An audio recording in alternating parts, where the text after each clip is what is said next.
in order to create economic and educational programs, cooperation programs with Singapore. We welcome you, Mr. Prime Minister, and all your official and business delegation to Mexico. Under Singapore Smart Nation Initiative, new technologies have been implemented, as well as there have been investments in research and development to improve your interoperability among systems and cybersecurity. It is known that people in Singapore are very high skilled in technologies, and it is evident that your organization, that your government is pushing to make Singapore one of the most influential countries, technologically speaking.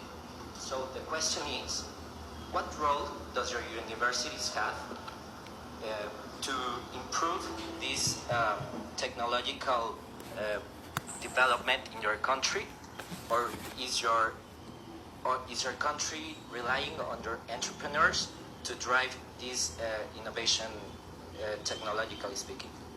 The answer is both.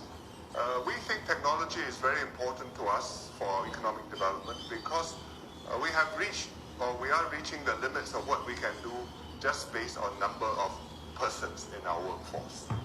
Our population growth is leveling off. In fact, we're not reproducing ourselves adequately into the next generation. And so, if for the workforce to grow, either a bigger proportion of Singaporeans must work, and most of the men do, so you're talking about women, and already amongst the women the proportion working is already quite high. Or I have to depend on immigration, which I will to some extent, but there are also limits, social limits. Or I have to depend on technology to raise productivity. And IT technology is one of the very important areas where you can make a breakthrough, whether you're using artificial intelligence, whether you're talking about fintech, whether you're talking about manufacturing 4.0 and smart manufacturing and 3D printing. These are things which can transform the way you do things. Not just make things a bit better, but transform the way we organize ourselves in order to make the most of our efforts and our productivity. The university first role, train good technical people, STEM, science, technology, engineering, mathematics.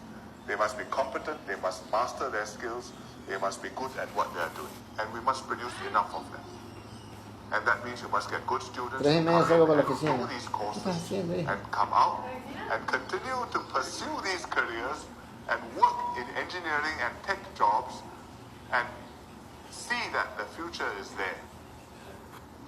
Sometimes if you don't follow through, you train people in STEM, but they come out and they go into other parts of the economy. I mean, they may become, sometimes they may go into Wall Street and become bankers. Sometimes they become, if the property market is hot, they may decide that it's not bad to be a real estate agent for a few years before you decide what to do with yourself. And, well, from the individual point of view, it makes sense, but from the national economic point of view, I may not be making the most of the talents which I have. So the first thing the universities must do is train good STEM people, and enough of them. The second thing is we would like them to be centers for innovation. That means have new ideas, do research, which is some at the more basic level, some at the more applied level.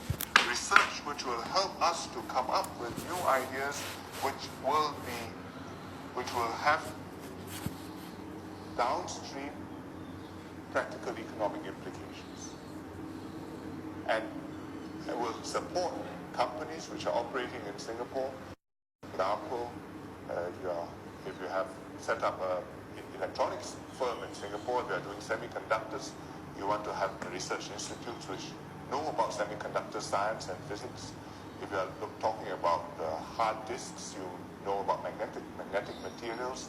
If you are researching quantum technologies, you have people who know about quantum technologies on a theoretical basis in the university.